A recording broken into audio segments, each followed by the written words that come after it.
Bueno, vamos a primero leer un poquito, un par de citas.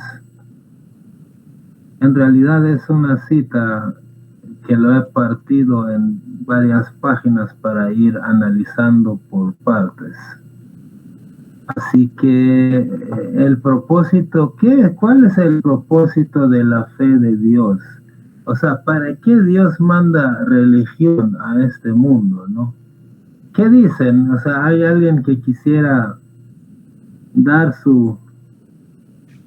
Para el desarrollo de la civilización. Uno es para el desarrollo de civilización, ¿no? ¿Qué más? ¿De qué otra forma pudiéramos definir el propósito? Mejorar el humano. La mejora, ¿no? Es decir, la religión viene no para que yo diga, yo soy de tal religión y comience a matar a los que son de la otra religión, sino que viene para comenzar que la religión es una, no son 50,000 religiones. Uno, dos, pues el objetivo no es generar discordia, odio, división, sino para que todos nos unamos, ¿no? ¿Qué más? Entonces dijimos que es para educar a la humanidad. Exacto, para educar a la humanidad. Educar, es muy importante ese término, ¿no? La religión viene para educar a la humanidad, no viene para que aprendamos de lo malo que la humanidad está haciendo e incorporemos eso a la religión. Se entiende la diferencia, ¿no? Para que en lugar de que la religión defina cómo se debe hacer las cosas, qué leyes deben establecerse, ¿no? Qué cuidados deben tenerse, qué códigos de conducta y de comportamiento deben aplicarse. En lugar de eso, los de la fe, los de la religión, o sea, los jefes religiosos comiencen a ver qué es lo que la gente quiere y eso, hacer eso, no es así. Bueno, vamos a ver si vamos a pedir a Guillermo que lea esta primera. Muy bien. Aquellos a quienes Dios ha dotado de eficacia reconocerán fácilmente que los preceptos establecidos por Dios constituyen el medio supremo para el mantenimiento del orden en el mundo y la seguridad de sus pueblos, que aparte de ellos se cuenta entre los abyectos y necios. Ok, entonces es para establecer el mantenimiento del orden en el mundo, ¿no? Porque ustedes saben que actualmente hay un gran desorden en el mundo por el hecho de que la gente se está apartando de la religión, recurriendo a su propia imaginación para determinar qué debe hacer y qué no debe hacer. Ivoncita, tú puedes leer esta segunda paginita en la continuación. Sí. En verdad os hemos ordenado rechazar los dictados de vuestras malas pasiones y deseos cortos, y no transgredir los límites que ha fijado la pluma del Altísimo, pues son estos el hálito de la vida para todas las cosas. O sea que si viene una religión, es para que la ponga orden, ¿no? Para que los preceptos de la religión se pongan, para que la gente se adapte a esos preceptos, a esos principios, a esas enseñanzas.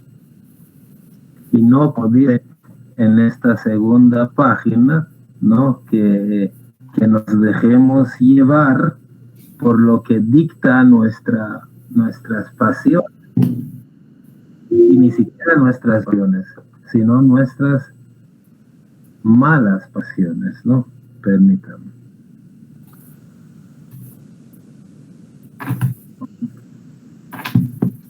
Entonces yo voy a leer esta porque es cortita. Después dice Bahá'u'lláh, ¿no? Todo eso está en pasaje de los escritos. Y esto el numerito en romano. El propósito fundamental que anima a la fe de Dios y su religión es proteger los intereses de la raza humana, promover su unidad y estimular el espíritu de amor y fraternidad entre los hombres. Entonces la fe, la religión de Dios viene a proteger los intereses de la raza humana,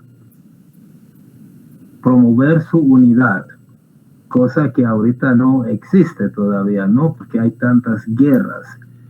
Y donde no hay guerras, tampoco es que se aman, ¿no? Hay mucha rivalidad. Entonces, la fe de Dios viene para unir a la gente. Solo que esa unidad, por peldaños, ¿no? Por poquito a poquito ha ido aumentando el ámbito, el alcance de esta unidad, ¿no? Primero fue familia, tribu, ciudad, país, el continente. Ahora pues está buscando la unidad de la humanidad, pero la religión nunca ha dejado de buscar esa unidad. Entonces, el objetivo es buscar los intereses de la humanidad. Ahora se plantea otra pregunta, ¿no? ¿Acaso la fe se puede corromper? ¿Acaso la fe de Dios se corrompe?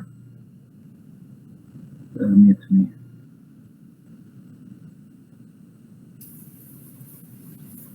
Permitir. Ok. ¿Qué dicen ustedes? La fe, ¿qué es lo que se corrompe? El seguidor. Por favor. ¿Qué más?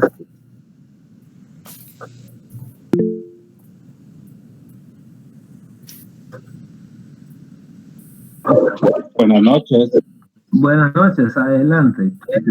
Voy ingresando, pero está bien interesante las preguntas. Yo creo que lo que se corrompe es el alma del ser humano.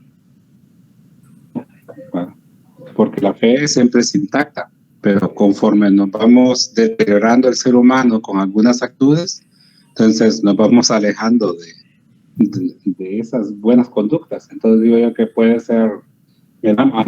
También pienso algo, el alma, ¿verdad? Entonces el espíritu, entonces. O la mente. O la mente, sí. La mente podría ser. Porque el alma, según entiendo yo, el alma solo es capaz de adquirir virtudes, no puede adquirir defectos,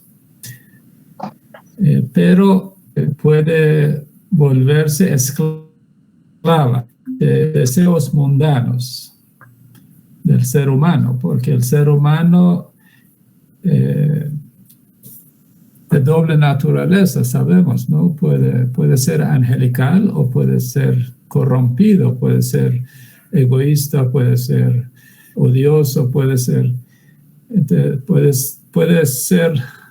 la luz y puede ser la oscuridad. Entonces, dependiendo de su inclinación, de su educación, el alma adquiere las virtudes de religión o queda enfurecida y esclava de los deseos mundanos, y eso representa quizás la corrupción. No, como usted dijo, el alma no le podemos atribuir cosas mundanas o malas, porque es una cosa, no sé si decir, sí es pura, pero también es neutra. Dependiendo de la educación, puede quedarse rica en virtudes o empobrecida. Y a nivel de la administración de la religión, ¿qué es lo que se corrompe?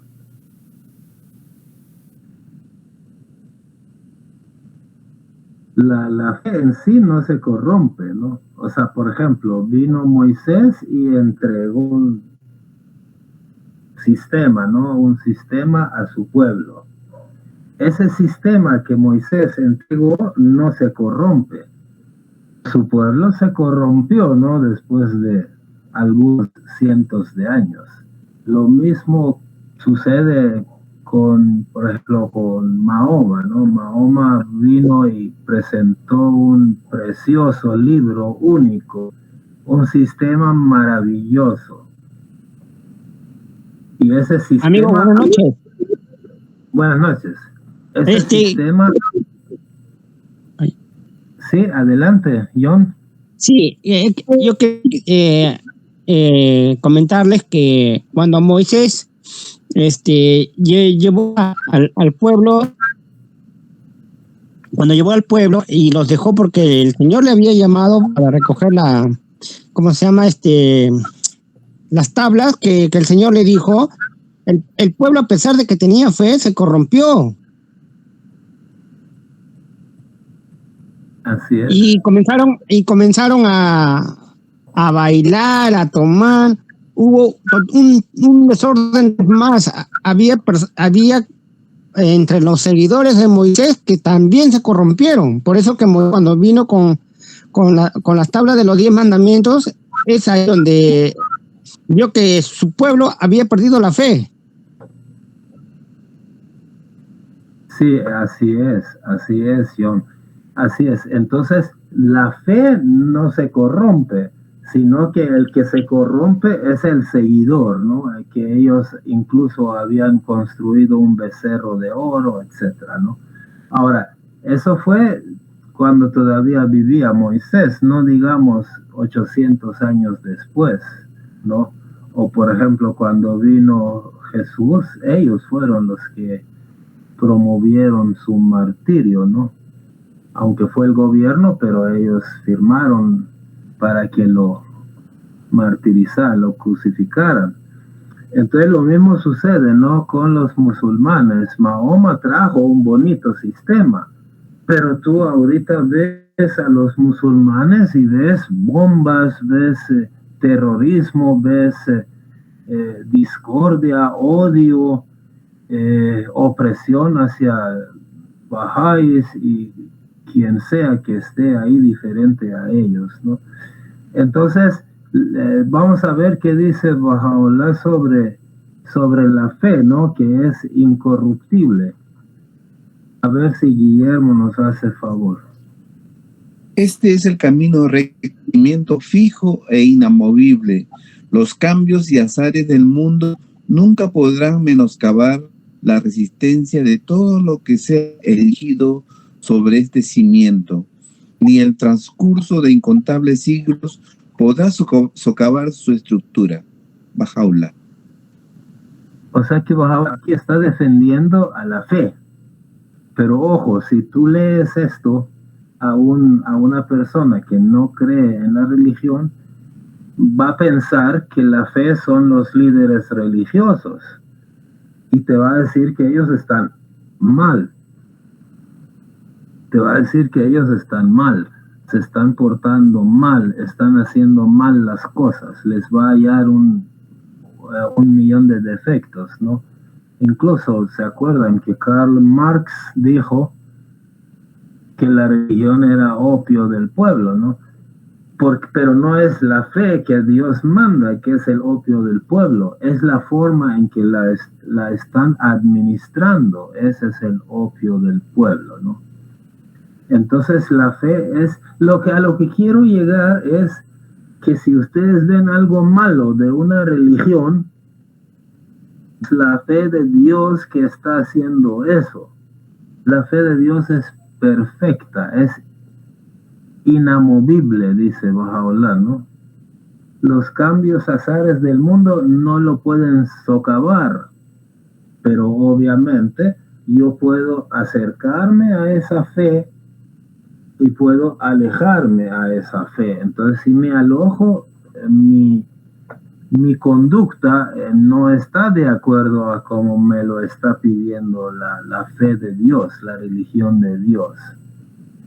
Entonces, en este esquema, en este entorno, por ejemplo, entonces, ¿quiénes son los responsables, ¿no? de poner en marcha los preceptos de la fe? ¿O quiénes son los que deben reformar el mundo? Yo sé que es la religión, la fe, el profeta de Dios, el mensajero, sí, pero yo no me refiero a él, sino me refiero a quienes deja él a cargo de hacer eso, ¿no? O sea, cuando ya no estaba Moisés, por ejemplo, pues ¿quiénes eran los encargados de poner en marcha los principios, de poner orden, de educar a los demás, ¿no? Y a enseñar a los demás las leyes, los principios, ¿no? ¿Quiénes eran? O cuando Jesús ya no estaba, pues ¿quiénes se encargaban de hacer eso? ¿No? Vamos a ver si la siguiente cita nos alumna, ¿no? Mejor Guillermo, porque Ivonne está con gripe y Con mucho gusto. Sí. Nuestra esperanza es que los jefes religiosos del mundo y sus gobernantes se levanten unidos para reformar esta edad y rehabilitar su destino. Después de haber meditado sobre sus necesidades, que se reúnan a consultar y mediante deliberación ferviente y plena, ministren a un mundo enfermo y penosamente afligido el remedio que requiere. Entonces aquí Bahá'u'lláh está poniendo en manos de los jefes religiosos, ¿no? Sabemos que todas las religiones tienen como sacerdotes o líderes, menos la fe Bahá'í, pero la fe Bahá'í pues también tiene instituciones, ¿no? Que hacen esa tarea, ¿no? Que son los responsables de llevar a cabo las cosas, ¿no? Que la fe pide a nivel social, a nivel de la ciudad, del país y del mundo. Entonces, está poniendo a ellos como responsables. Por ejemplo, Kurosh puede dar un libro 1, puede tener una reunioncita, puede dar una clase de niños y ayuda un poquito al desarrollo, ¿no? Pero ¿qué les parece si aquí, por ejemplo, 10,000 sacerdotes y el gobierno y todos sus ministros trabajaran en eso? ¿No se compara con lo que yo pueda hacer? No se compara, ¿no? Es mucho mejor, mucho más grande el alcance que tienen los jefes religiosos y los gobiernos para llevar a cabo, ¿no? Toda esa tarea. Ahora, ahí surge una pregunta. Perdón, leamos esta segunda parte y después voy a ver la pregunta. Incumbe a quienes tienen autoridad observar en moderación en todas las cosas. Todo lo que traspase los límites de la moderación cesará de ejercer influencia beneficiosa. Ok, ahorita. Entonces, ahora sí surge una pregunta. ¿Qué tal si yo quiero cocinar y le echo sal a la comida y me doy cuenta de que esa sal ya no sala? Eso lo decía Cristo, ¿verdad? En la Biblia. O decía, ¿qué tal si la luz que yo he puesto ahí para guiar a la gente, qué tal si esa luz no alumbra? O sea, me refiero a que, ¿qué tal si los jefes de la religión no hacen su trabajo de salar la comida, de dar sabor a la comida o de guiar a la humanidad como la luz? Esto es lo que dice Mateo 5 del 13 al 16, si nos ayuda a leer. Vosotros sois la sal de la tierra, pero si la sal se desvaneciere, ¿con qué será salada? No sirve más para nada, sino para ser echada fuera y hollada por los hombres. O sea, Jesús está diciendo eso seguramente a sus primeros discípulos para que vayan a enseñar la fe a los que no son discípulos, ¿no? Pero también cae sobre sus sacerdotes y jefes religiosos, que si ellos no salan, o sea, si ellos no ponen orden, si ellos no trabajan para establecer las leyes religiosas en orden correctamente, entonces hay que echarlos al mar, ¿no? O sea, no sirve. Esta otra, Guillermo. Vosotros sois la luz del mundo. Una ciudad asentada sobre un monte no se puede esconder, ni se enciende una luz y se pone debajo de un almud, sino sobre el candelero, y alumbra a todos los que están en casa. Almud es una cosa que uno puede poner encima de la candela y ya no se ve la luz, ¿no? Pero si la luz se pone arriba, entonces sí alumbra, ¿no? Entonces, es como que esos... Yo no sé si él se refería a los jefes religiosos o en general, pero no importa. La cosa es que si el jefe religioso no alumbra, no hace su trabajo de establecer las leyes de Dios, entonces ¿para qué está ahí? ¿Qué más dice? Así alumbre vuestra luz delante de los hombres, para que vean vuestras buenas obras y glorifiquen a vuestro Padre que está en los cielos. Ok. ¿Algún comentario?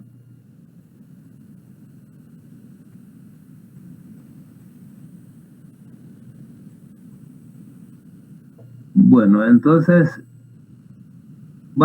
surge otro tema, ¿no? ¿Puros? Adelante, Padre. Sí, me vino a la mente unas palabras de Baha'u'lláh acerca del eclipse de la religión. Cuando la religión deja de dar luz. Creo que está relacionado con todas esas citas y esos conceptos. Es muy, muy poderoso esto y vemos actualmente en el mundo la manifestación de esto.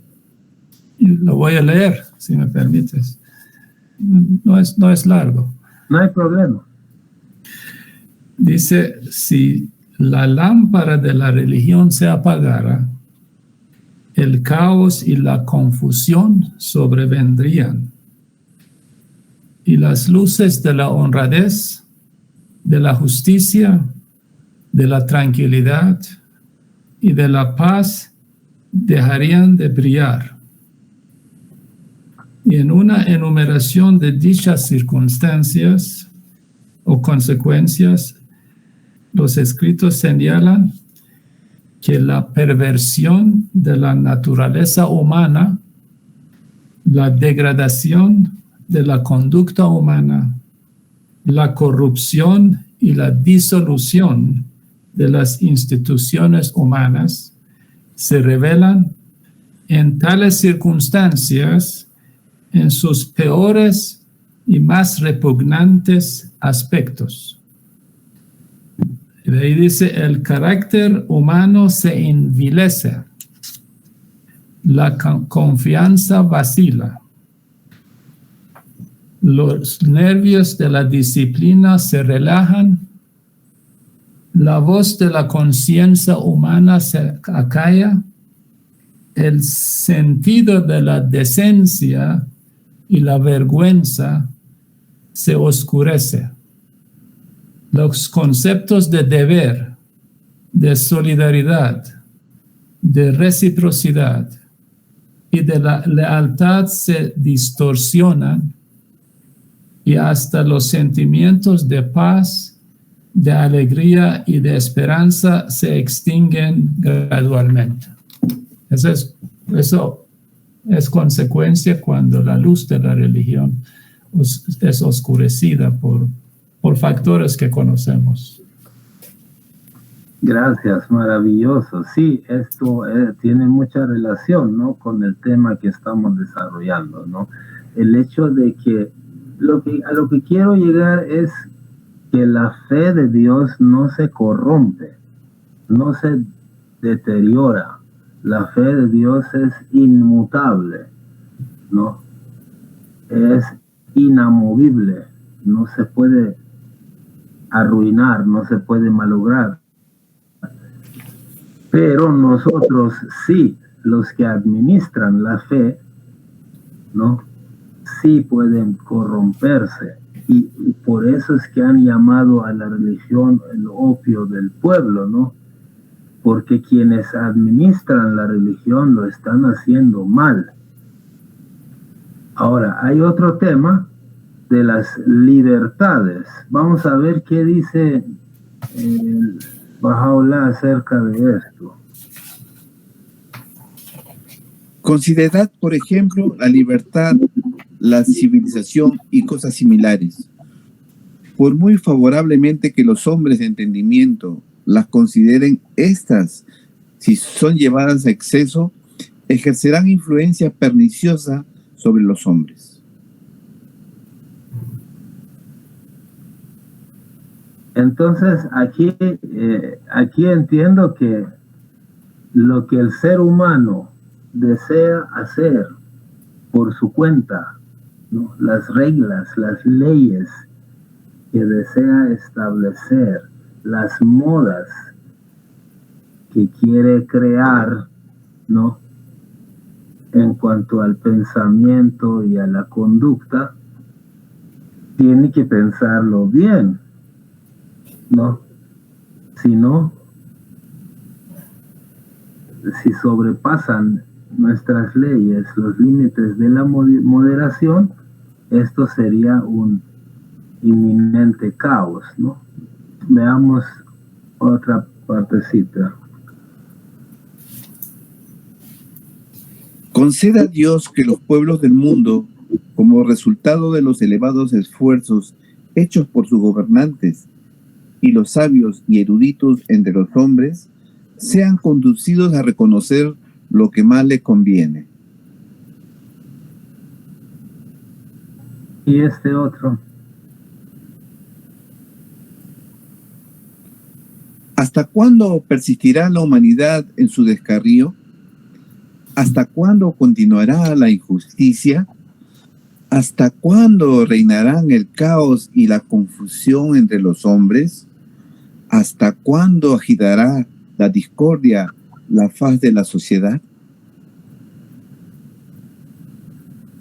Entonces, la razón por la cual vienen los profetas, los mensajeros de Dios, que los hemos llamado de diversas maneras, ¿no? Por ejemplo, Abraham era amigo de Dios, Moisés era el que habló con Dios, Jesús era el Hijo de Dios, Mahoma era el apóstol del sello de los profetas, el Bab fue la puerta de Dios, ¿no? Y Bahá'u'lláh la gloria de Dios. Estos son títulos, pero al fin y al cabo, ¿a qué vienen ellos? Pues a establecer orden y a educar a la raza humana y enseñar a la humanidad a vivir correctamente. Pero cada vez que pasan unos 800 años, 600 años o 1400 años, entonces como que la gente va tejiendo una serie de falsedades alrededor de la verdad, utilizando su vana imaginación, y corrompe la religión, ¿no?, la gente. Entonces se crea una situación lamentable, que es la que Bahá'u'lláh encontró cuando vino. Veamos qué dice sobre esa situación lamentable que encontró Bahá'u'lláh cuando se presentó ante la humanidad.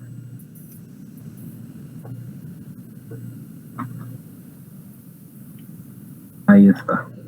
Los vientos de la desesperación lamentablemente soplan desde todas las direcciones, y la contienda que divide y aflige a la raza humana crece día a día. Los signos de convulsiones y caos inminentes pueden discernirse ahora, por cuanto el orden prevaleciente resulta deplorablemente defectuoso. Entonces, Baha'u'lláh, cuando vino, encontró en su propio país, Irán, mi país, encontró una sociedad corrupta, extremadamente corrupta y mala. Y no solo ahí, porque ahí era el rincón más pésimo, el país civilizado, pero más salvaje del mundo, más corrupto del mundo. Era Irán, pero el mundo entero estaba mal, era corrupto. Entonces él vaticina, ¿no?, con esta frase, ¿no?, de que los vientos de la desesperación están soplando de todas las direcciones, y la guerra y la contienda que divide y aflige a la raza humana está creciendo día a día. Baha'u'lláh eso lo dijo antes de la Primera Guerra Mundial, ¿no?, varias décadas antes. Entonces él vaticinó, ¿no?, los signos de convulsiones y caos inminente, o sea, ya viene, pueden discernirse ahora. ¿Pero por qué? Porque el orden mundial está defectuoso, no sirve. Ahora, hay algo gracioso, ¿no?, que Baha'u'lláh cuando vino habló del término nuevo orden mundial. Pero ustedes digan eso a cualquier persona cuando termine la reunión, ¿no? Se va a reír porque ese término lo han arruinado. Porque ahorita el mundo ha tenido un cierto orden, ¿no? El orden mundial que es defectuoso, según Baha'u'lláh. Cuando vino Baha'u'lláh, vio que el orden mundial está defectuoso.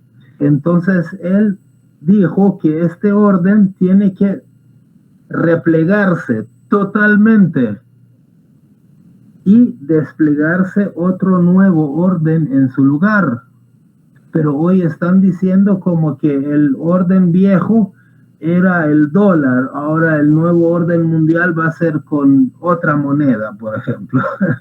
O en el viejo orden un país era el que mandaba, en el nuevo orden mundial va a ser China, va a ser otro país el que mande. No se refiere a eso Baha'u'lláh cuando dice nuevo orden mundial. Baha'u'lláh habla de un cambio total desde las raíces, desde la base de todo lo que está sucediendo, todo lo que la humanidad está haciendo, la forma en que lo está haciendo, los principios en los que se basa para hacer todo lo que está haciendo. Todo eso tiene que ser cambiado, ¿no? Ahora, no es el tema de hoy hablar del nuevo orden mundial, pero como surgió, ¿no?, de esta cita, es bueno aclararlo, ¿no?, que el nuevo orden mundial de Baha'u'lláh no tiene nada que ver, nada, absolutamente nada que ver con lo que están diciendo en los videos de las redes sociales acerca del nuevo orden mundial, que para ellos es el mismo burro, pero cambiándole la montura, ¿no? O sea, es el mismo sistema, pero con otra moneda, ¿no? Así es, ¿no? Pero Baha'u'lláh quería cambiar todo el animal, ¿no?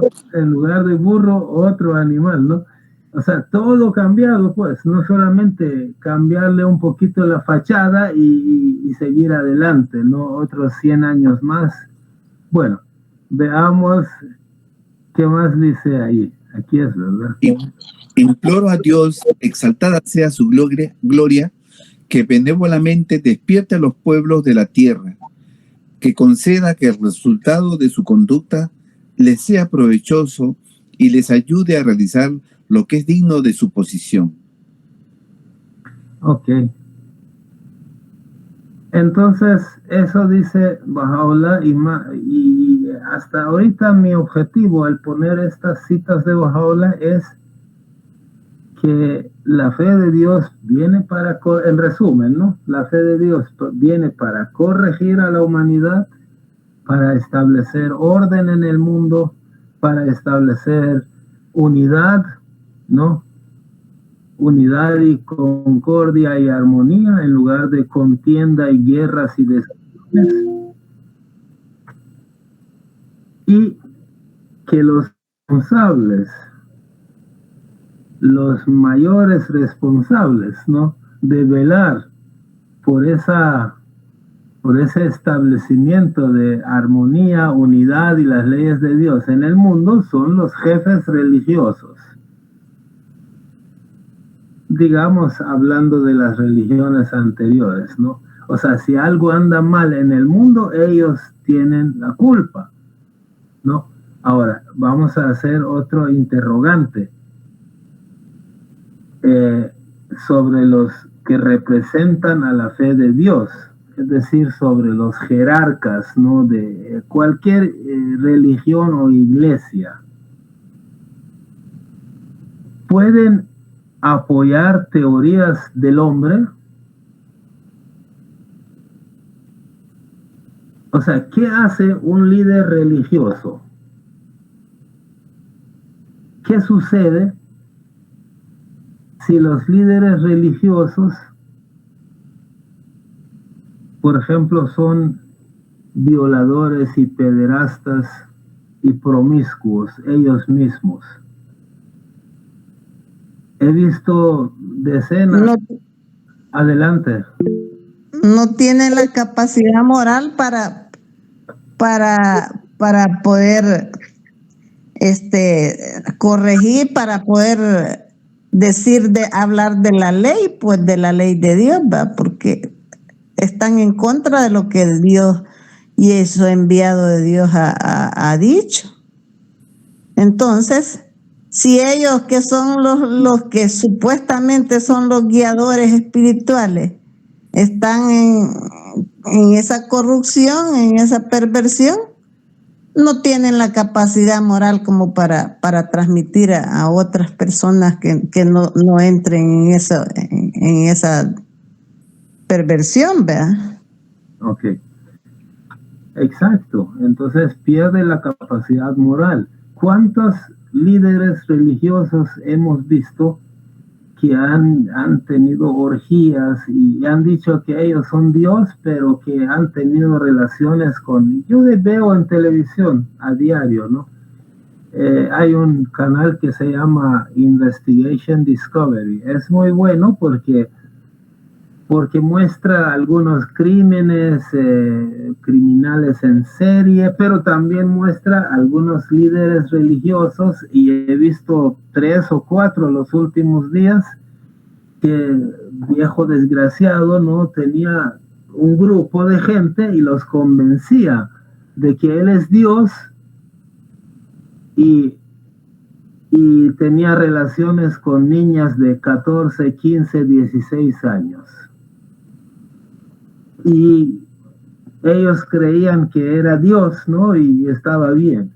Yo me pregunto, yo dije, Dios mío, Baha'u'lláh tiene preciosidades y escritos de principios, de leyes, de lógica, de profecías, de todo lo que tú quieras.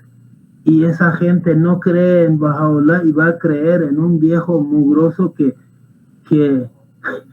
viene para decir veces. Es cierto, a veces uno no le cabe en la cabeza cómo la gente puede seguir en esa religión sabiendo toda la corrupción que hay, la podredumbre, ¿verdad? Porque muchos, imaginen en la fe católica, ¿verdad? Por ejemplo, ahí han habido un cachimbo de sacerdotes y de obispos que son pederastas, ¿verdad? Y pues la gente se da cuenta y siempre sigue ahí, en eso.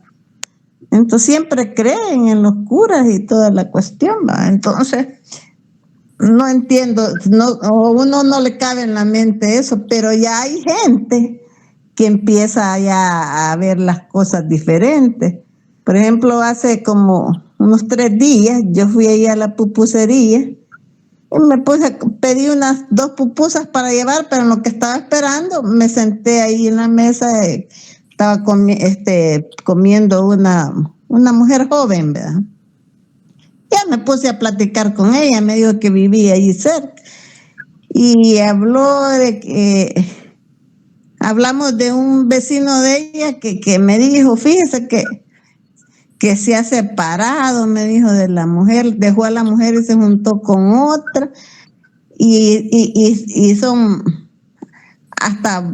se están hasta pervirtiendo, me dijo, porque se han hecho viciosos, me dijo, y dejó a la buena mujer, me dijo. Bueno, le digo, pero ellos se veían buena pareja, incluso yo los invitaba a las reuniones acá, le digo yo, y nunca quisieron venir. Sí, pero así han terminado, me dijo. Pero el caso es que ella me dijo, he ido a varias iglesias, porque yo le dije dónde vivía y que le invitaba a unas reuniones que yo tenía los días jueves, ¿verdad? Y le dije de qué se trataba, ¿verdad? Y me dijo, qué bonito, me dijo. Entonces, fíjese, me dijo que ya ni voy a ninguna religión, me dijo, porque yo he ido a varias y no me ha parecido. Mejor en mi casa estoy diciendo oraciones yo sola. Entonces yo le dije, ¿verdad?, cómo era la fe, entonces me dijo que va a venir un día, pero la voy a seguir visitando. Pero ya hay gente que empieza a abrir la visión espiritual. Ok, gracias. Ok, entonces eso exactamente, lo que Amalia está diciendo tiene relación con este primer punto, ¿no? ¿Qué sucede si los propios líderes religiosos son promiscuos, corruptos, pederastas, etcétera? 2, ¿qué sucede? ¿Qué pasa si ciertos líderes religiosos se dan cuenta, o sea, digo líderes de alto nivel, ¿no?, se dan cuenta de que hay una degeneración en sus templos, que están sucediendo cosas y se hacen de ojo pacho, como se dice aquí en El Salvador? Quiere decir que cierran sus ojos y se hacen que no lo ven, ¿no? Y lo dejan pasar, y esas personas corruptas, degeneradas, siguen estando ahí y siguen haciendo daño a la sociedad en el nombre de la fe. ¿Qué pasa si hablan? Por ejemplo, ¿qué dirían ustedes si un sacerdote o un líder de alguna iglesia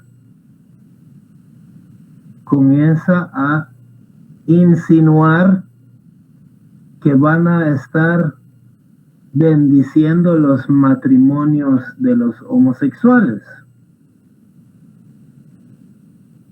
cuando en la religión esto está prohibido? Pero ¿cuál podría ser la razón por la que un líder de alguna religión comience a insinuar que podrían ya asistir a esas bodas y bendecirlas?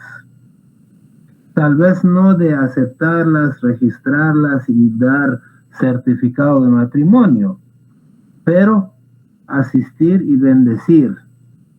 Porque si asiste y bendice, ya la gente, ¿qué le importa si hace certificado o no lo hace, no? La gente ya vio que están apoyando, va a decir, qué bien, ¿no? Qué bien que esta religión es mejor que la otra, porque en la otra no asisten a los matrimonios gays y en esta sí, ¿no? Entonces, ¿qué pasa si los líderes religiosos comienzan a ceder ante esa presión de la sociedad? No digamos que algún líder religioso ya comience a ignorar lo del aborto y de una serie de cosas indebidas que están tratando de aprobar, ¿no? De poner en marcha en el mundo y hacerlo ver como bueno, ¿no? Por ejemplo, es bien similar a lo de la política. ¿Alguien iba a decir algo? Pues que lo que pasa es que, pues sí, ellos van aprobando cosas que en el libro sagrado están prohibidas, prácticamente están fuera de lo que el enviado de Dios ha traído. Entonces ya la religión se va pervirtiendo, pues, porque ya no es, están dándole cabida. Bueno, es que por conveniencia van haciendo esas cosas, pues, van aceptando por conveniencia para que no se les desmorone la iglesia, pues, porque ellos van queriendo tener adeptos y no les importa de qué manera van. Eso es lo que yo pienso. Así es decir, cuando yo no puedo cambiar mi entorno, probablemente yo me una a mi entorno y yo comience a ser como ellos para que me aplaudan. Porque yo no puedo, con un discurso que difiere del discurso del pueblo, convencerlos y que me aplaudan y que yo me mantenga en el poder. Así es. Y ese es el problema, el poder. ¿Cuál de los profetas de Dios buscó ese tipo de poder? ¿Cuál de ellos? Díganme, pues.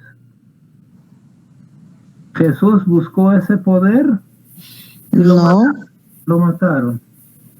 Ajá, todos, o sea que todos los enviados de Dios, aunque todo el mundo se les opusiera, pero ellos transmitieron lo que Dios les había revelado y prefirieron dar su vida, ¿verdad? No trataron de quedar bien con la gente o que los líderes religiosos estuvieran de acuerdo con ellos. Ellos dieron el mensaje que Dios les había revelado. No importaba que todo el mundo se les volteara en contra. Pero ahora es lo contrario con los líderes religiosos. Los líderes religiosos se hacen a lo que la gente quiere para que no los derroten a ellos. Porque si ya se ponen en contra de lo que la gente quiere seguir ahí en las grandes corrupciones y toda degeneración, entonces ellos se van adaptando a eso y eso ya no. Por eso es que la religión ha caído a ese nivel ahorita que está. Así es. Entonces Bahá'u'lláh, Jesucristo, Mahoma, o sea, ellos no vinieron a buscar gobernar. O sea, gobernar, obviamente, ellos gobiernan en lo espiritual, pero yo me refiero al gobierno de el que decía, dale a César lo que es de César, ¿no? El gobierno no lo quiero yo. Ese tipo de gobierno yo no lo quiero. Pero, ahora, yo les voy a poner un ejemplo. Los partidos políticos generalmente, cuando van a escoger un candidato que participe en las elecciones que sean, no importa, ¿no? Para lo que sea. No estoy hablando no tengo en mente ningún partido en particular, sino simplemente es un ejemplo. Los partidos políticos, cuando van a asignar un candidato para las elecciones, ¿de cuál de las siguientes dos maneras actúan? 1. ¿Acaso colocan al candidato que mejor cumple la función de corregir el rumbo del país? ¿O acaso hacen una encuesta secreta para ver qué candidato es más popular y ponerlo a él para que gane más votos? ¿Cómo actúan? Yo creo que todos sabemos, ¿no? Que ellos no les importa el candidato idóneo que venga cambiar el rumbo de la humanidad, sino que ellos lo que quieren es ganar esos votos. Entonces buscan al candidato más popular para que gane esos votos. Si no, no los va a ganar, porque ellos no tienen el interés de corregir el rumbo de la humanidad. Ellos quieren sus intereses. Ahora, si la religión, o sea, cuando digo la religión, pues podría ser, digamos, una administración religiosa, o sea, una iglesia. No la fe de Dios, porque la fe de Dios no entra en estos juegos, ¿no? Si una religión quiere cambiar el mundo, ¿qué debe hacer? Debe hacer lo que Dios dice y tener paciencia, como lo está haciendo la fe Bahá'í. La fe Bahá'í no está poniendo anuncios publicitarios más allá de un límite moderado, ¿no? Que a veces se pone por algún objetivo especial, pero la fe Bahá'í no pretende ir a hacer un escándalo o ir a hacer grandes campañas de publicidad para que la humanidad conozca la fe Bahá'í. ¿De qué sirve, no, que en 6 meses la humanidad sepa sobre la fe Bahá'í si la conducta de la humanidad no cambia? Entonces, la fe Bahá'í actualmente está actuando de esa manera, ¿no? De ir a lo correcto, pero tener paciencia poco a poco, ¿no? Esa es una forma.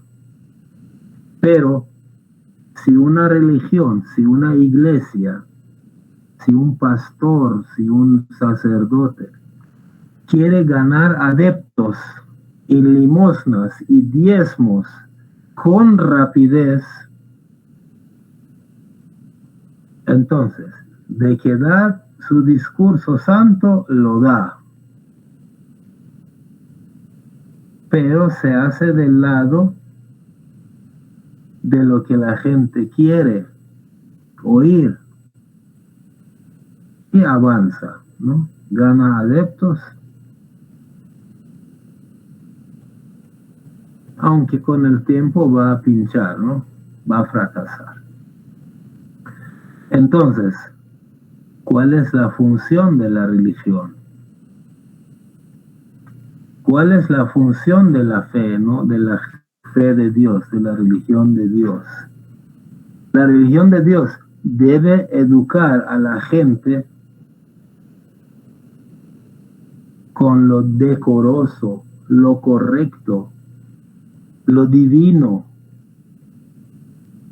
o debe aferrarse a las tendencias actuales de la sociedad y ganar adeptos y ganar limosnas y ganar poder y diezmo. ¿Cuál es lo correcto, no? Y eso es lo que está sucediendo. Otra pregunta: ¿por qué las iglesias se ponen del lado del pueblo? Pues ya lo hemos dicho, ¿no? Por la misma razón que los políticos lo que quieren es ganar, tener poder, ganar adeptos. Una cosa es un poder político, es muy similar el poder de un pastor que da una charla y hay 60,000 personas ahí sentadas aplaudiéndolo y dándole los diezmos, ¿no? Es similar, ¿no? Los intereses que pueden tener muchos líderes religiosos, ¿no? Si el líder de una iglesia es demasiado estricto, se queda solo. Se queda solo. Pero si da un discurso de santidad, ¿correcto? Da un discurso de santidad. Pero cierra los ojos. Aquí en El Salvador decimos, se hace de ojo pacho. Cierra los ojos y no ve lo que están haciendo, ni ve lo que él mismo está haciendo.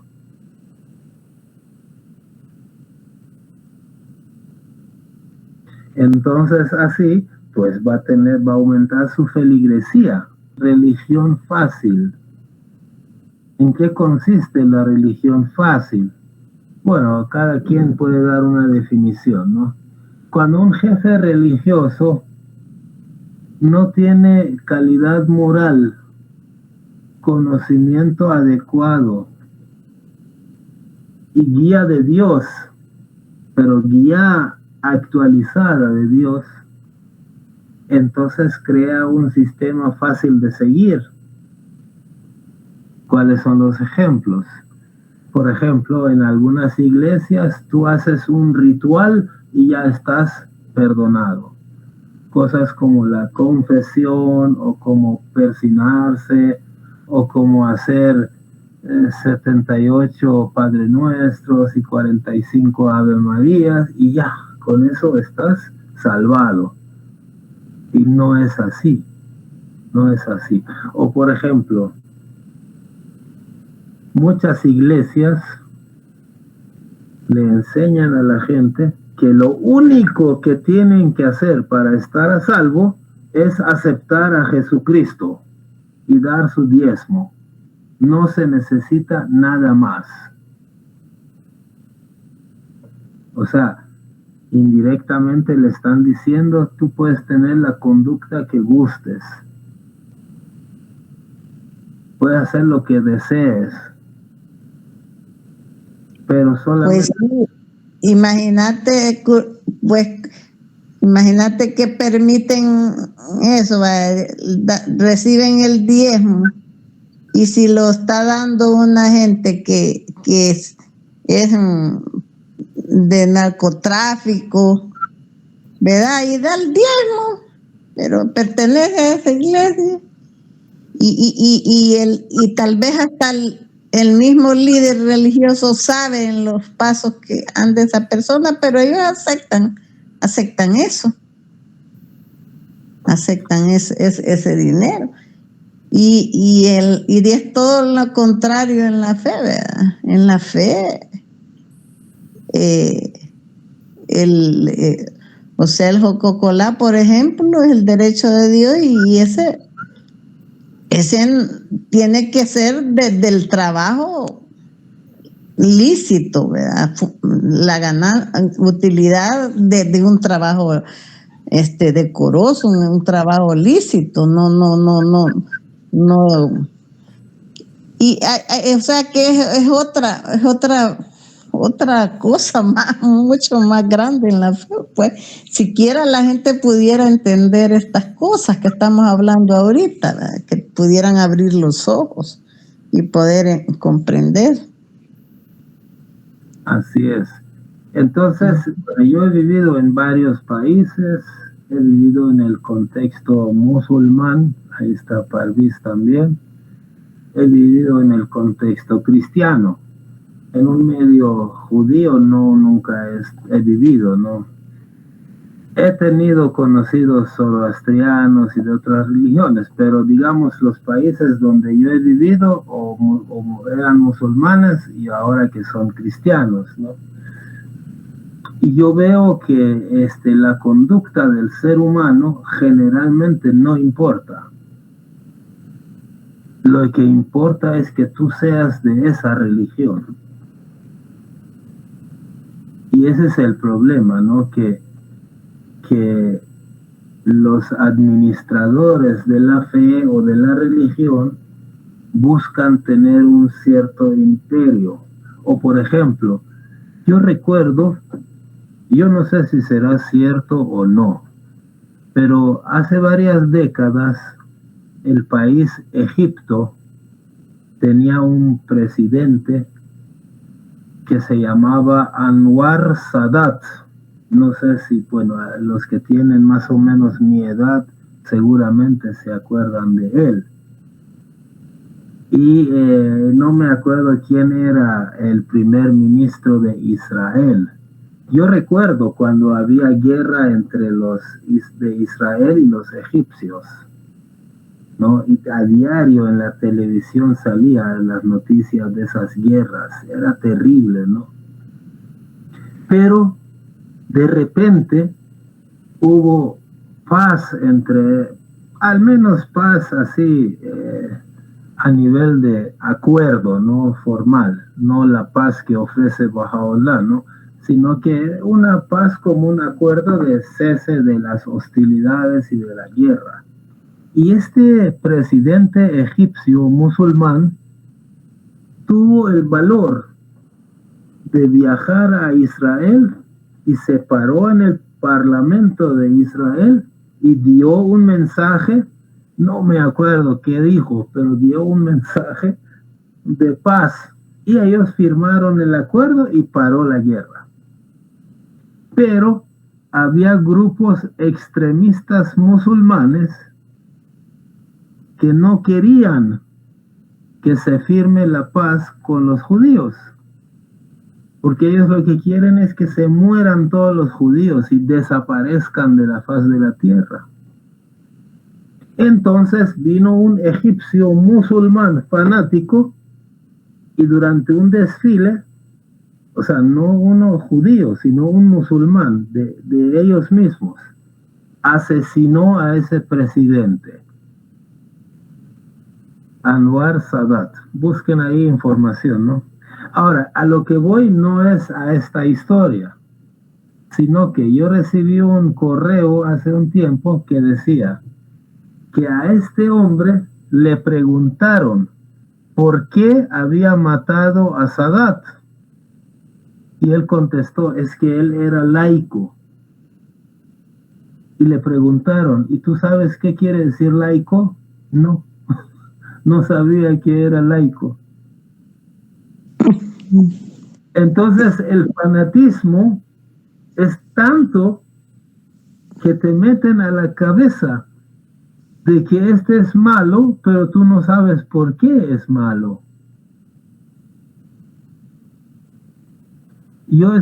Cuando yo estaba, digamos, de unos 10, 12 años, en Shiraz, yo estaba sentado en la calle frente al pasaje donde era nuestra casa. En nuestro pasaje, la primera casa era de un hají, o sea, de un musulmán, digamos que había ido a Meca de peregrinaje y a ellos le dicen hají. No es que era gran personaje, pero pues sí, un hají se supone que es una persona fiel. Se supone, no lo es, pero se supone. Ok, entonces después de la casa del hají estaba la casa nuestra y mi mamá estaba en la casa en ese momento. Una viejita mendiga caminando, yo la vi. Entró al pasaje y yo estaba cerca. No tan cerca, pero sí lograba, en ese tiempo podía ver y podía oír. Hoy ya no. Entonces yo vi que tocó la puerta del hají y literalmente la mandaron al diablo. La insultaron y se fue. Y después tocó la puerta de mi mamá. Bendita sea, que en paz descanse. Con todo el amor del mundo, la hizo entrar a la casa, al patio, se sentó y le dio de comer. Y después la mujer se levanta y caminando hacia afuera, yo mismo oí que decía, esos desgraciados que me echaron, que me insultaron, esos son bahá'ís. Y esa señora que me dio de comer es musulmana. ¡A la diabla! Yo me levanté y me acerqué y dije, señora.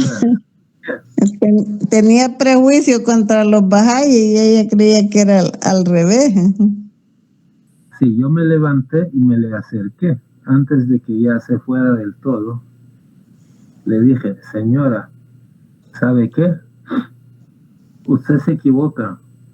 Esos señores que la echaron y no le dieron nada y la insultaron, son musulmanes y son hají. Y esa señora que le dio de comer, ella es Bahá'í. Entonces su primera reacción fue querer limpiarse porque un Bahá'í es impuro, es sucio. Porque una señora Bahá'í le había dado de comer. Pero después reaccionó. Dijo, no, así. Después dijo, que Dios las bendiga, que ellas son buenas. Yo le voy a ir a decir a fulano de tal, que era como un líder religioso, le voy a ir a decir que ya no les molesten a ellos, que son buenas personas, que ellos son más amorosos, que los allí son malos. Entonces cambió el discurso. ¿Quién sabe? Esa señora ya debe estar 20 metros bajo tierra, ¿no? Que descanse en paz, pero no sé, ese incidente, el prejuicio, ¿no? Que uno considera que este es malo sin saber por qué, porque esa señora no podía sostener una conversación de qué es el Islam y qué es la fe Bahá'í. No sabía, pero lo que sabía le alcanzaba para odiar.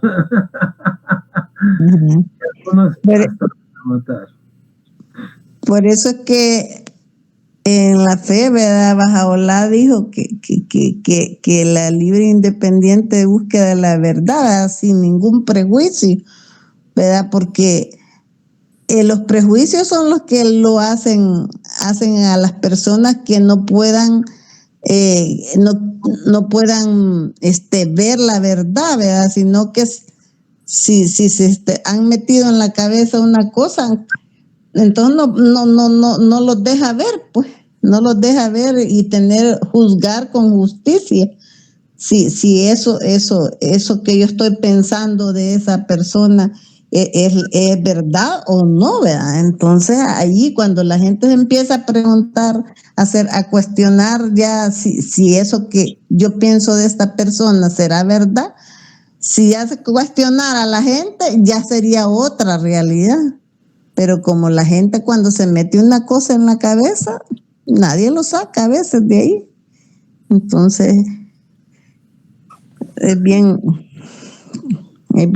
interesante que las enseñanzas que Bahá'u'lláh ha traído son para poder resolver todos estos malos entendidos que hay en el mundo, pero lastimosamente que está costando, pues, no está tan fácil lograr que la gente entienda.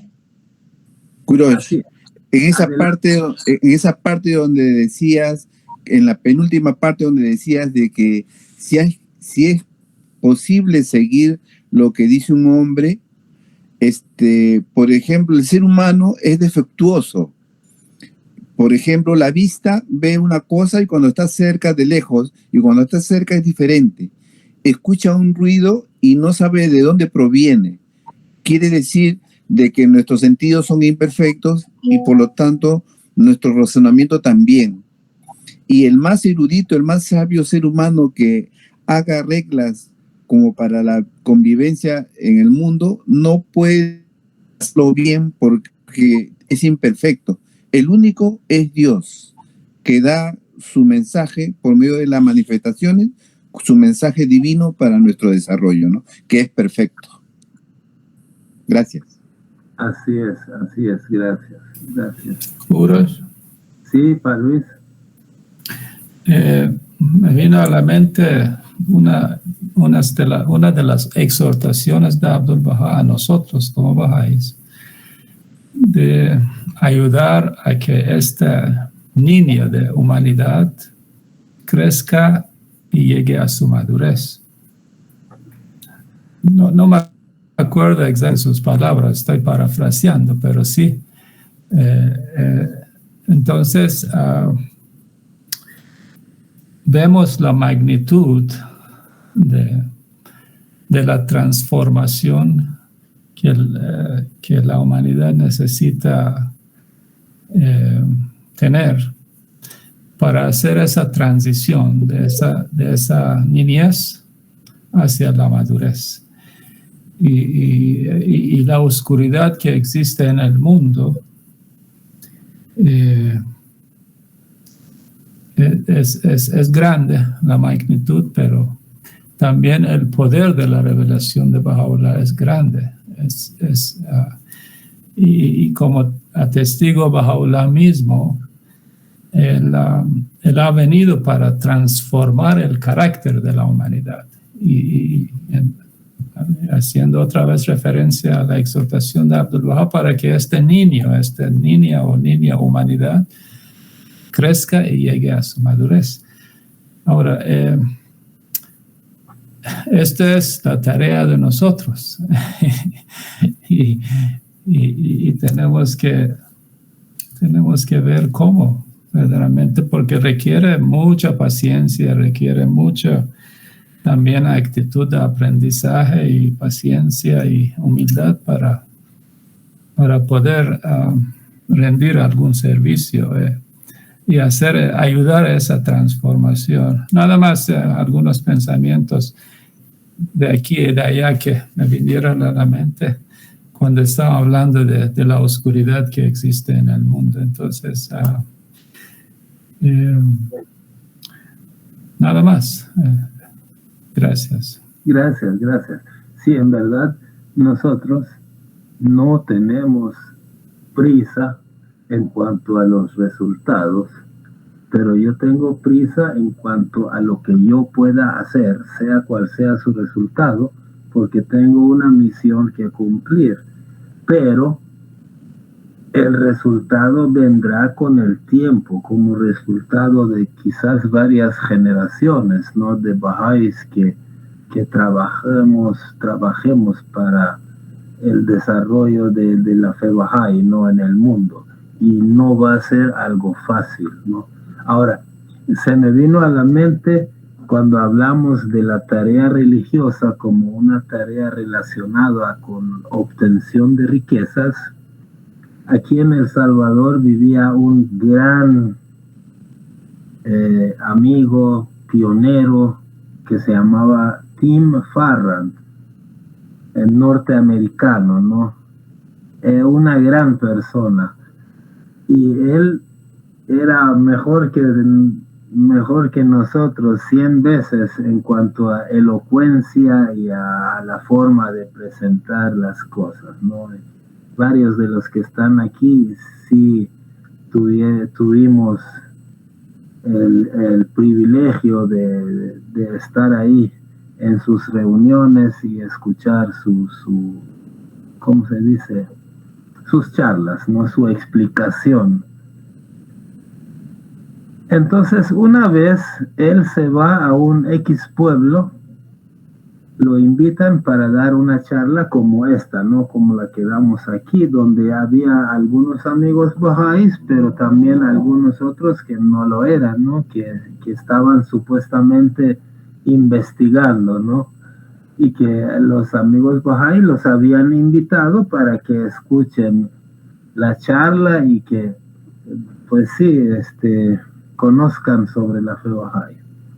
Entonces Tim contaba, ¿no?, de que él terminó de dar su charla, y cuando uno da una charla, lo mejor que puede suceder es que le hagan una pregunta. No, uno se alegra porque le hacen pregunta, porque quiere decir que han puesto la atención y están interesados. Entonces, cuando termina la reunión, viene un muchacho que estaba ahí, que no era bahá'í, era invitado, ¿no? Se le acerca y le dice, miren, tenía una observación. Y Tim dice que decía que se alegró porque, pues sí, le estaban haciendo una pregunta, supuestamente está interesado, ¿no?, en lo que yo hablé. Entonces el hombre dice, mire, usted está perdiendo dinero con esa capacidad que tiene. Yo le sugiero que pongamos una iglesia y ganamos dinero. Y eso Eso no es el objetivo de nosotros. Ahora, hay otra cosa, ¿no? El objetivo mío al dar este tema, yo no sé si lo dejé claro o no, era porque yo oí que un cierto líder religioso había insinuado, yo no sé si es verdad o es mentira, pero eso no importa, ¿no? Yo oí que un líder religioso había insinuado que probablemente puedan bendecir los matrimonios gay. Entonces yo dije, no, aquí lo que está sucediendo, en lugar de que él corrija a la humanidad, pues la humanidad lo está corrigiendo a él, ¿no? Y entonces no sirve eso. Por eso es que armé toda esta exposición, ¿no? Kurosh, Entonces, adelante. de lo que estás hablando, hemos tenido un conversatorio de varios domingos sobre qué dice la fe Bahá'í sobre la homosexualidad, y es tajante y dice de que está prohibido, y que el que tiene esa inclinación es un producto mental y que debe ser corregido con un facultativo y por medio de oraciones del individuo y de la comunidad también. Esa es la única forma. Y no se permite, salvo que esté vestido correctamente, sea hombre o sea mujer, como debe ser. Porque públicamente sería pues un descreimiento para la fe, ¿no? Pero no se acepta la homosexualidad. Sí, es tajante eso, ¿no? Sí. ¿Puedo opinar? Adelante. Hay dos cosas aquí que son importantes tener en cuenta. Uno es la postura clara, que lo que la fe, lo que Guillermo estaba mencionando, cuál es la postura, cómo se entiende esto en la fe, no está permitido. Y por otro lado, es el trato individual de persona a persona que nosotros damos hacia alguien. Por ejemplo, en la fe Bahá'í está prohibido las drogas y el consumo de alcohol también. Y conocemos gente que consume drogas y consume alcohol, ¿no? Son alcohólicos algunos, ¿no? Yo tengo un pariente que lo es, no es Bahá'í, ¿no? Es alcohólico. Pero ¿cómo los tratamos? Con cariño, los tratamos con amor, porque son seres humanos, no podemos herir sus sentimientos. Fuera de eso, tiene que quedar claro, ¿no? Es decir, mira, yo te quiero mucho, ¿no? Pero yo no puedo recibirte esto porque yo no tomo, yo no... eso queda claro, ¿no? Es decir, hasta ese punto. Pero, digamos, ambas cosas tienen que ser, ¿no? Es decir, tiene que haber rectitud en cuanto al entendimiento de la fe, de lo que al tema se refiere, y en el trato individual, ser como Abdul Bahá, ¿no? O sea, Abdul Bahá sabía que a veces había personas que estaban haciendo cosas que no debían, igual él era infinitamente amoroso en el trato individual con cada uno de ellos, ¿no? Sí, eso es lo que dice Badí, es acertado, porque dentro del conversatorio también se dijo de que la Casa Universal de Justicia dijo de que hay que tratarlo con amor. Exacto, o sea, uno Bahá'u'lláh, por ejemplo, al rey de Persia, que era el enemigo acérrimo de la fe de los bahá'ís. ¿Cuántos bahá'ís y babíes no mató? Pero le escribe con un amor. No digamos a un homosexual que no me ha hecho nada. Es decir, son cosas totalmente diferentes, ¿no? El hecho de que yo, para mi vida, en mis creencias, no apruebe ser de esta manera, no quiere decir que voy a tener prejuicio contra otra persona que sí lo hace. Bueno, tal vez en otra reunión toquemos ese tema. Pero antes de terminar, quería decir nada más una cosa, ¿no? Que el mundo tiene que cambiar. Pero hay gente, y la mayoría de la gente que cree en alguna religión, pues espera que un día el mundo cambie. Solo que, según decía un científico bahá'í, decía, hay dos maneras en las que la gente está esperando ese cambio. Una es, ojo, la gente, pues, no digo que ese cambio va a suceder de dos maneras, no. Hay dos maneras en que la gente espera que ese cambio suceda, ese mejoramiento suceda. Uno, la forma apocalíptica, y dos, proceso. ¿Qué quiere decir? La forma apocalíptica quiere decir que yo no voy a hacer nada, o sea, Kurosh va a hacer lo que le dé la gana y se va a sentar porque el 25 de julio del año va a venir Jesucristo y va a cambiar el mundo. Yo no tengo que hacer nada, ¿no? Esa es la forma apocalíptica, que va a venir alguien con una vara mágica y va a cambiar el mundo de la noche a la mañana. Esa es una forma, ¿no? La otra forma es proceso. Es como está trabajando los bahá'ís. Lento, despacito, libro 1, libro 2, libro 3, libro 4, clase de niños, grupo prejuvenil, poquito a poquito y poquito y poquito. La dispensación de Baha'u'lláh va a durar 1000 años.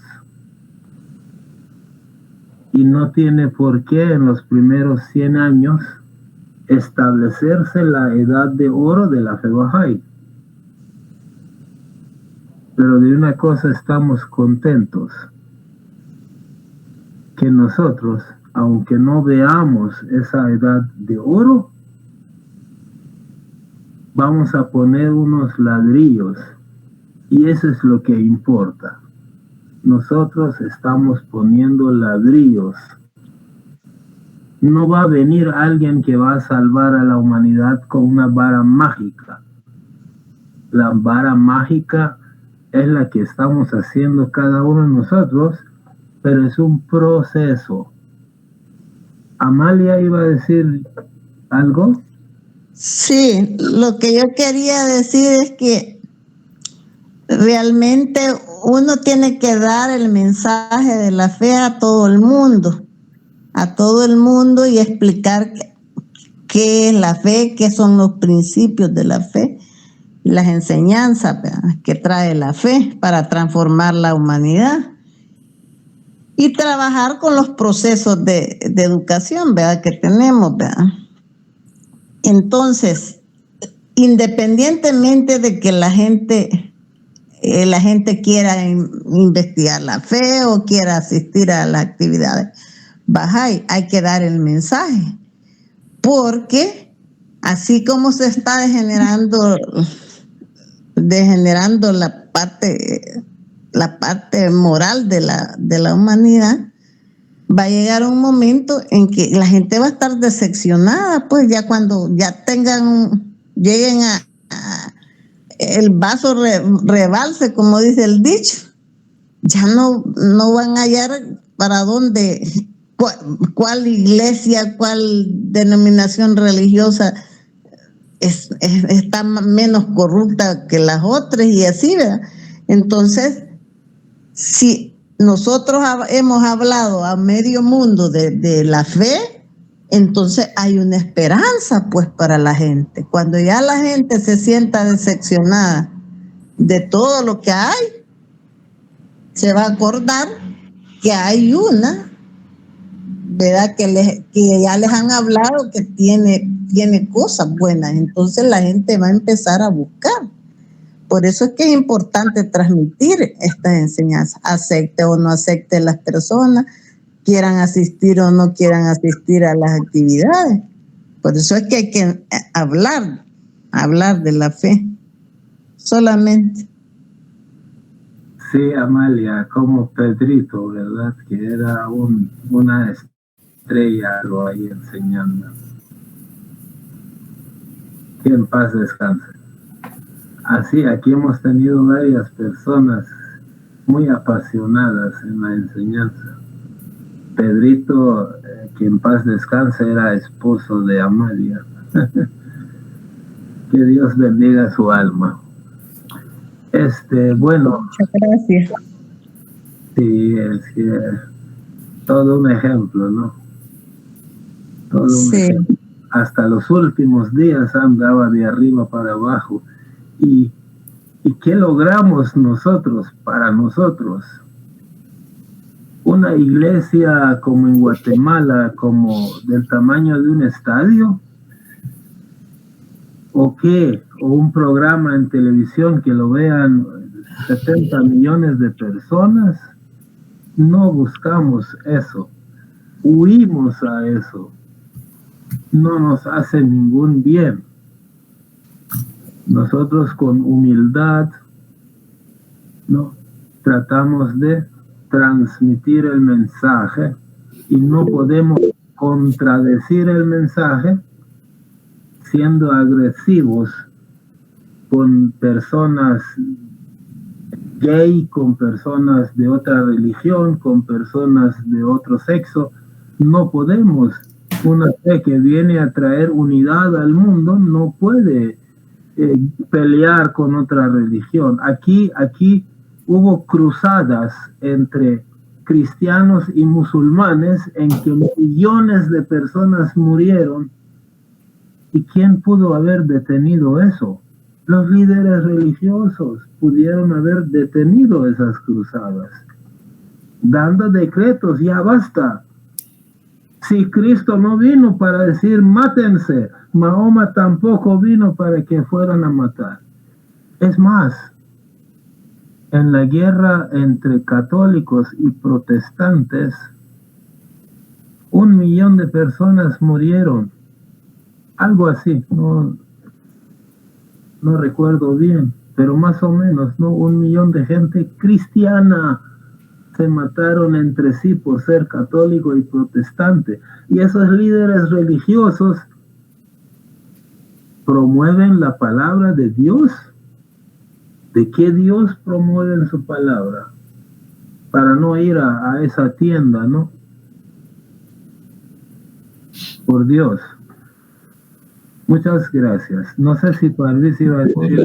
Sí, solo hablamos de transmitir el mensaje de Bahá'u'lláh. Hoy conocí una exhortación de Abdul Bahá que él escribió a un grupo de Bahá'ís en Denver. Y dice que habla de 3 condiciones para transmitir el mensaje de Bahá'u'lláh. La causa de Dios. Y esas 3 condiciones dice que son: 1, la ciencia de la sociabilidad; 2, pureza de actos; y 3, dulzura de palabras. Y él espera a ese grupo que le escribió que puedan llegar a ser confirmados con esos 3 atributos. Yo creo que tal vez es buen cierre, hacer recordatorio. Y yo estoy tratando de primero memorizar esto y también ponerlo en acción. Era muy interesante porque son consejos prácticos, ¿no?, de cómo transmitir el mensaje de la causa de Dios. Repito: ciencia de la sociabilidad, pureza de actos y dulzura de palabras. Sí, eso es cierto, pues, para... Así es. Qué maravillosa consulta, ¿no? Ajá. Me gustaron las intervenciones y espero que pues siempre como se dice, yo cuando era alumno a veces practicaba, ¿qué voy a decir en la clase? Practiquen para que el otro lunes... Yo me acuerdo que practicaba, a ver qué digo. Entonces, eso hacía que ya cuando llegaba el día ya podía decir algo. O yo tenía un amigo en la universidad, ¿no? Que siempre que había una reunión de alumnos se levantaba la mano y decía algo bien bonito, ¿no? O sea, elocuente, no es que yo estaba de acuerdo con lo que decía, pero era elocuente. Entonces yo decía, ¿y cómo es que tú siempre tienes algo que decir? Y a mí nunca se me ocurría. En ese tiempo no era yo así como hoy. No me sacaban una palabra, por Dios. Entonces cuando yo le dije, no, lo que pasa, me dijo, es que cuando yo estoy solo, estoy comiendo, estoy durmiendo, estoy caminando, pienso, ¿qué pudiera decir en alguna reunión? ¿No? Entonces yo igual, ahorita así soy. Yo vi un video de TikTok que es una porquería, ¿no? Pero el TikTok en general, pero tú le sacas algo bueno, ¿no? Y gracias a ese video no se imaginan cuántas presentaciones he hecho por haber oído un video de TikTok. Este tema es porque oí un video de TikTok que decía tal cosa, ¿no? Hay que saber cómo aprender. Gracias, Curón. De hoy día vamos a ver TikTok todos los días. No, pueden ir a la basura y buscan y algo bueno hay ahí. Pues no, sí,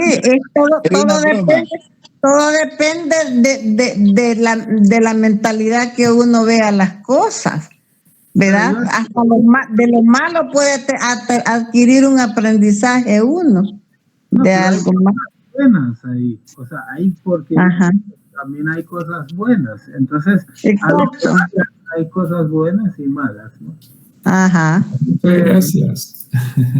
Bueno, pues muchas gracias, estuvo muy bueno el tema. Gracias, Kurosh. Un fuerte abrazo a todos. Buenas noches a todos. Un fuerte abrazo. Buenas noches. Buenas noches. Buenas noches. Buenas noches a todos. Hasta luego. Buenas noches.